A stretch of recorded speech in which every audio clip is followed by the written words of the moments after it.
Hey everybody, welcome to day 3 of how to feel your energetic body. So the last couple of days we've looked at the powerful tools of your attention, the tool of your intention, and today is one of my favorites. Today is about imagination.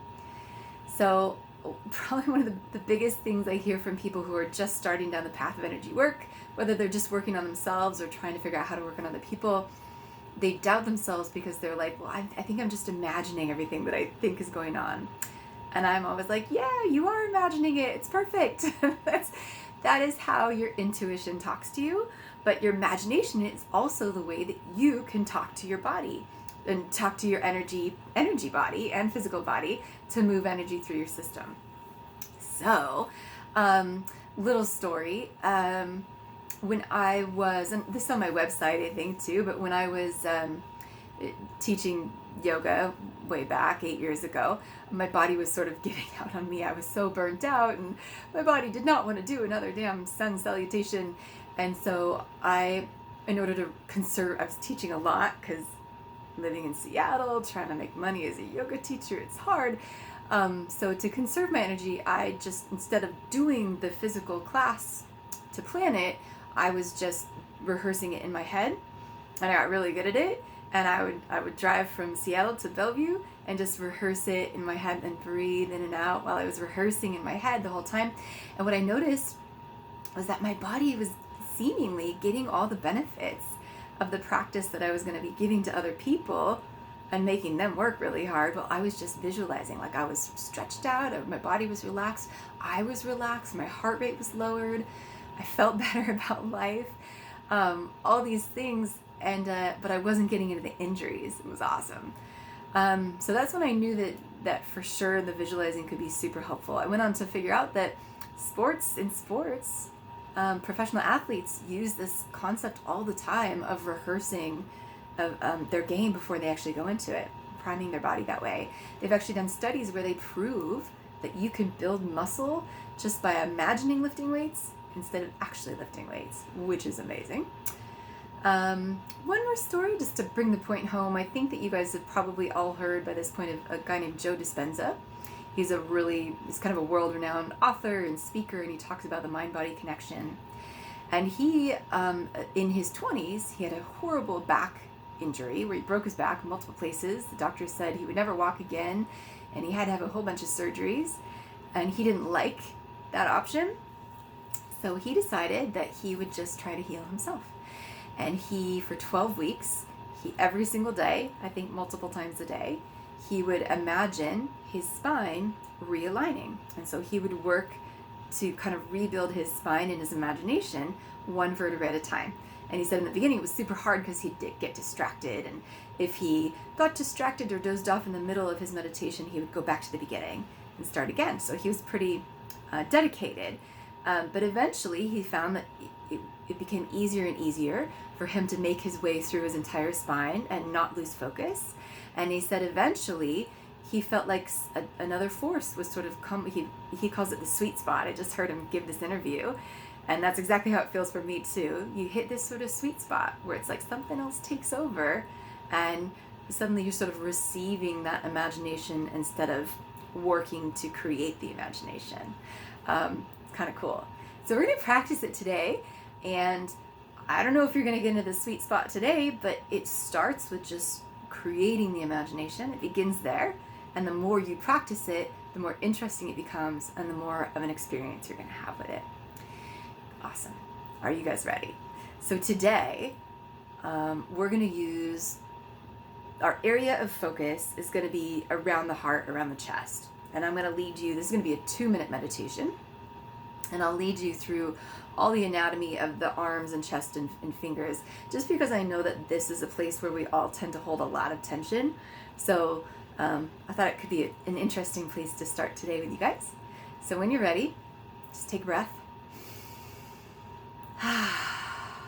Relax your shoulders, sit up straight or lay down, and go ahead and close your eyes. And I will time us for 2 minutes, and I won't keep you much longer than that. So you can do anything for 2 minutes. Settle in. So big breath in. Big breath out.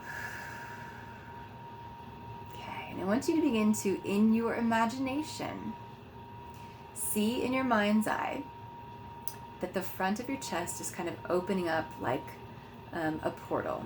So there's what's known as a chakra, or an opening, an energetic opening here, where you're constantly receiving and transmitting energy. So today we're going to receive energy. So imagine that heart chakra opening on the front of your chest. And we're going to imagine there's bright gold and white sparkling droplets of energy beginning to flood into the front of your chest. Okay, so take a breath here. Okay.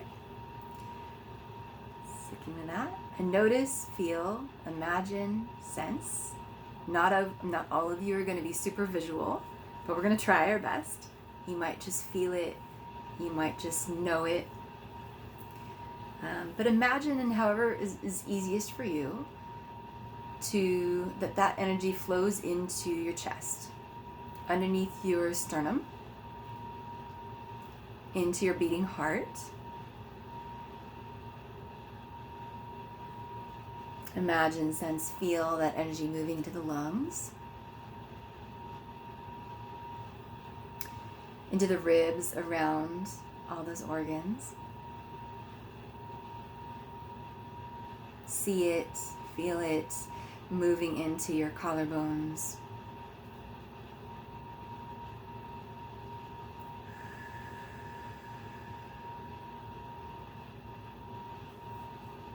And into your shoulders, the balls of the shoulders. And feel it or see it. Imagine that golden white light moving down through your right arm, into your right elbow, forearm, wrist. Feel it, imagine that golden white light in the palm of your hand, fingers, fingertips.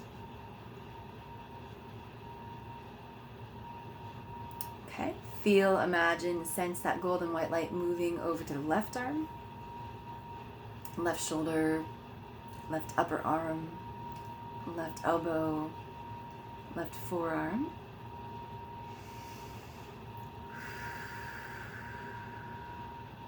Left wrist, left palm, fingertips.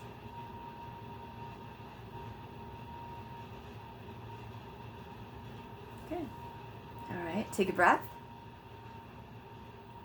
All right, and then I want you to imagine. So if you can see it, try to see it. We're going to try to develop that seeing sense or the feeling sense. Maybe you could go straight to feeling. It's up to you. Feel, imagine, sense that in the palms of your hands, you can turn them facing up and rest them on your lap, wherever you are. Imagine that there's two balls of golden white light in the palms of your hands. Take a big inhale. And as you exhale, imagine those golden white balls of light moving up now through the wrists, forearms, elbows, upper arms, shoulders. Good. And then gathering in the middle of the heart, let those two balls of energy that came from your hands gather right in the center of your chest.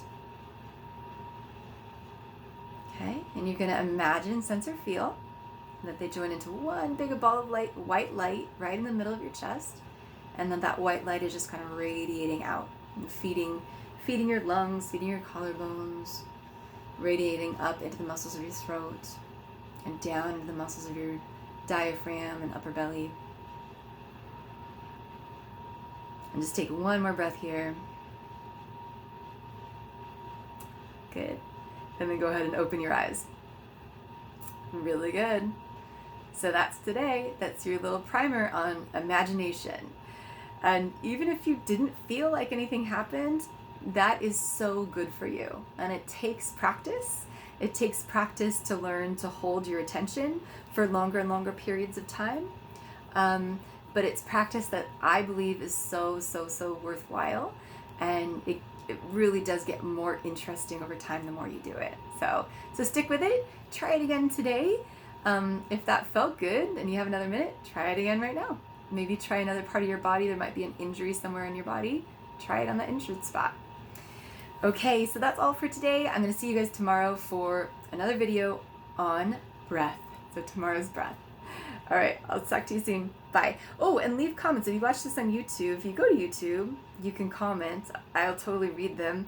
Or email me. I love to hear how things are going and what you're thinking. All right, take care. Bye.